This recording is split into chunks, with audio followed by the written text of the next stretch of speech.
Ok, je voulais déjà rajouter un petit point sur je voulais peut-être raconter même une petite histoire qui, euh, qui a été racontée par Bob Proctor, un des auteurs du Secret. C'est Lui racontait que quand il était jeune, environ dans les années 40, il y avait une personne qui habitait en, en bas de chez eux. Puis cette personne-là était c'était un gars de peut-être un homme de peut-être début quarantaine. Début quarantaine. Puis il n'y avait pas de famille. Puis ça faisait au moins 20 ans que les gens le voyaient sortir avec son panier. Puis allait chercher des canettes vides, du métal. Puis ils revenaient chez eux tranquillement. Parfois ils s'assoyaient dans les marches.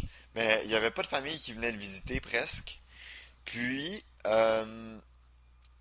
il vivait là, puis il était quasiment reclus, mais à chaque jour, les gens le voyaient, puis bon, ils se disaient, bon, le pauvre bougre en bas en- qui vit dans la misère, puis tout ça.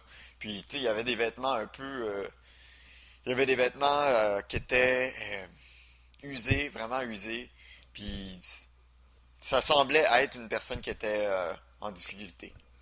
Donc, pendant à peu près 15 ou 20 ans, ils l'ont vu faire ça, jusqu'au jour où l'ambulance est arrivée, puis la personne est décédée.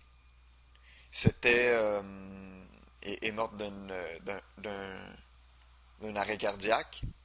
Euh, Peut-être qu'il avait 50 ans à ce moment-là, peut-être qu'il avait 49, mais en tout cas, il était jeune. Mais tout ça pour dire que quand ça a pris quelque temps avant que des proches de cette personne-là viennent dans son appartement, mais quand ils sont enfin arrivés, ils ont trouvé 300 000 euros dans son appart, euh, éparpillés en coupures différentes, un peu partout dans son appartement. Puis tout autour, tout- toutes tous ces meubles étaient usés, tout semblait vieux, puis tout ça pour dire que je prends cet exemple-là pour illustrer à quel point la, la- l'ignorance à quel point a des conséquences, mais c'est pas la vérité. Par exemple, aux yeux de tout le monde, cette personne-là était pauvre, littéralement.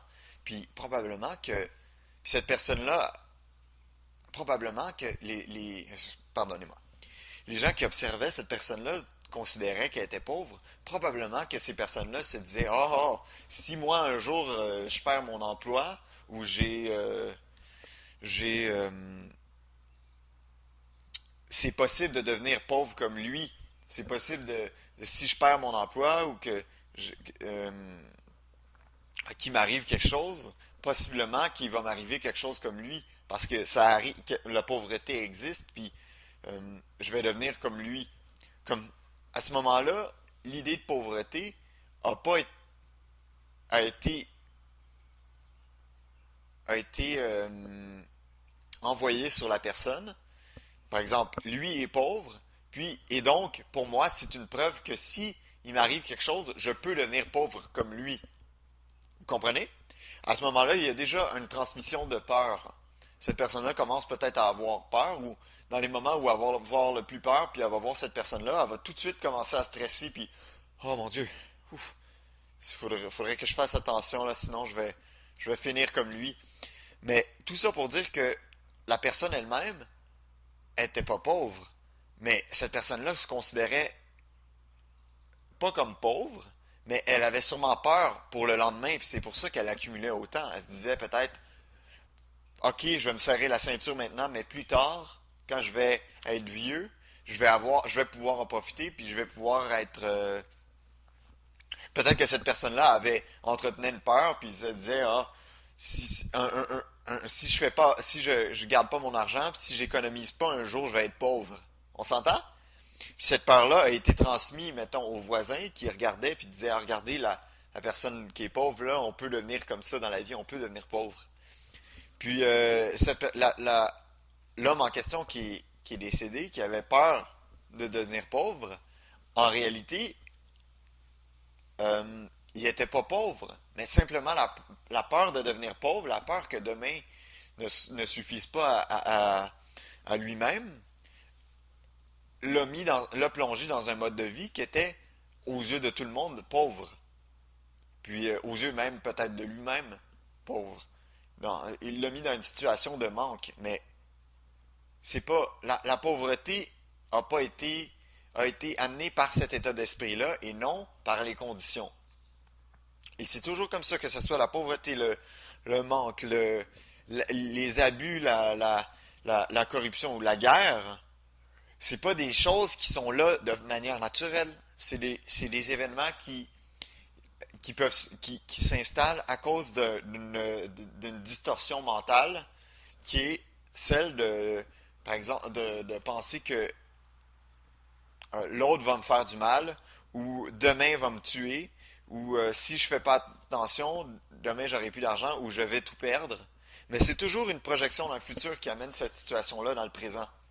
Puis quand les gens, puis ça se partage comme ça, puis c'est très dangereux, puis ça semble crédible, parce que quand on voit la personne qui est pauvre, on la voit avec à haillons, puis en train de, par exemple, quêter, ou on la voit dans une situation qui est réellement peut-être catastrophique ou vraiment épeurante pour nous, mais cette situation-là est pas réelle.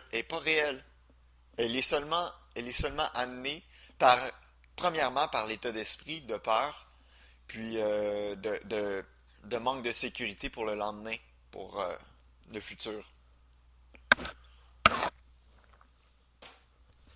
Donc, il faut pas s'en faire trop quand on voit les choses. Il faut, oui. Non, en fait, il faut pas dire ah, les choses horribles ont pas d'importance. Les choses horribles ont beaucoup d'importance. Puis les gens qui vivent dans des conditions de pauvreté, par leur état mental, mais ils sont vraiment, il y a une déficience mentale à ce niveau-là. Parce que c'est dans le mental que ça se produit. Il y a une espèce de conditionnement mental qui les, qui les plonge dans cet dans ce mode de vie-là, qui donne l'impression, de pauvreté, de manque, d'agressivité, d'abus, de corruption, tout ça, d'ignorance. Mais c'est ça, l'ignorance vient avant même l'État. L'État, parfois il y a des choses qui peuvent arriver, puis provoquer l'état d'ignorance. Ultimement, cet état d'ignorance-là doit être dépassé. C'est pas un état d'ignorance, c'est pas un état qui est là pour être durable, il est là pour être dépassé. Mais il faut comprendre dès le départ que si on vit dans une situation comme ça, l'ignorance est la cause première de cette situation. Plus on plombe, mais c'est comme un père qui a une famille à nourrir, qui perd son job, puis qui commence à s'inquiéter pour le futur de ses enfants, puis par la réaction de panique, puis de peur pour le lendemain, de devenir pauvre, de tout ça, s'engage des contrats abusifs, puis qui sont pas du tout équitables, ou va vendre des choses euh, par réaction, par la peur, par tout ça, à des prix là, qui c'est quasiment du vol, ou va s'endetter. Mais c'est toutes des choses ou va couper dans des choses essentielles. C'est toutes des choses qui provoquent, qui donnent l'impression aux yeux de tout le monde que, par exemple, la pauvreté existe en ce sens, que la pauvreté c'est quelque chose qui nous arrive, puis que qu'on peut rien faire contre, mais c'est un état d'esprit avant même de se manifester. Puis si on est dans une situation comme ça, il faut vraiment se faire attention à pas étamper cette situation-là, ce contexte-là, comme étant voilà, je suis pauvre ou je suis. Parce que ça, c'est quelque chose qui va être après renouvelé par votre état d'esprit, par le conditionnement de peur. Donc, le secret, c'est quand une situation comme ça peut vous arriver, c'est de un, savoir que la seule manière que cette situation-là peut continuer, c'est si le conditionnement est laissé, c'est-à-dire que l'ego réagit à ça, puis que on tombe dans l'inconscience, puis on le laisse réagir, on le laisse guider notre cheminement. Ça, c'est une manière parfaite pour que la situation continue. Au bout du compte, ça va devenir bénéfique, même si le mental prend la relève.